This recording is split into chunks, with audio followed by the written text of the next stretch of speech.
For today's video mga hinampak, so nagluluto kami ng crab. Ayun guys, tinimplahan namin yung crab, nilagyan namin ng patis.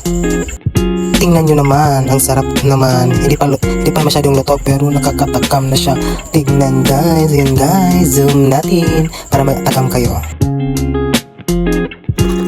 Hi guys, as you can see na inilipat namin sa ibang lutuan kasi parang feel namin hindi siya madaling maluto. So nilipat namin sa may cauldron para mas madali siyang maluto kasi manipis lang yung ano niya kaysa sa na mas makapal yung ano niya, steamless niya. So ayun guys, nilipat ng kapatid ko yung crab.